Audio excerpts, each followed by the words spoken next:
So, but that's actually the question, just how good or bad this whole experience is going to be this winter, Sarah.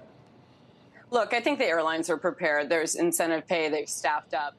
These are short-time fixes, though, so I want to recognize that almost the entire industry is in contract bargaining, and that contract bargaining was put off during the pandemic. People need to catch up with inflation and all of the things that we lost during the bankruptcies and the mergers. Employees didn't really see real improvements over 20 years.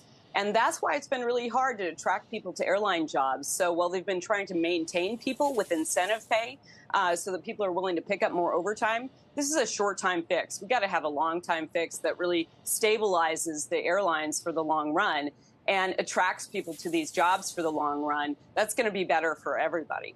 You know, one of the things you hear from the airlines is that their problem on a labor side is pilots, pretty much across the board. There's just not enough pilots. How do you see that, given I know pilots are not your business, but it's obviously very related?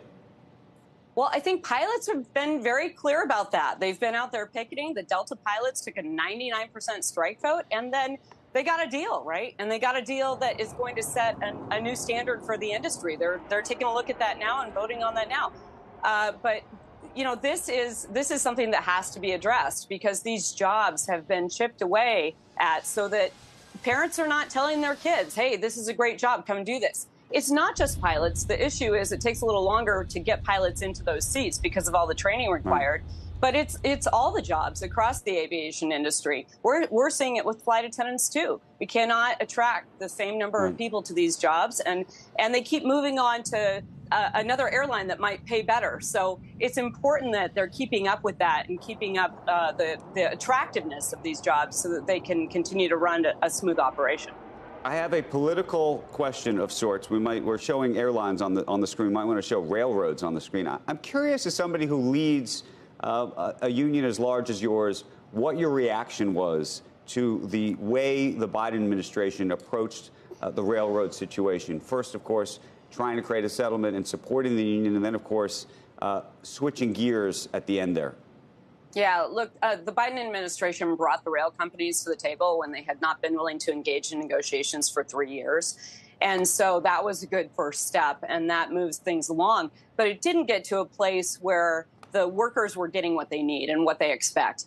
And so I'm seriously disappointed that well before the strike deadline, Congress interfered with the right to strike of the employees. If those rail barons who have been taking in tons and tons of money and pushing out stock buybacks before paying their employees, before getting them what they need, had to actually face the workers who were willing to go on strike, I don't believe there ever would have been a strike. No one needed to intervene here. We just needed to let the natural collective bargaining process play out.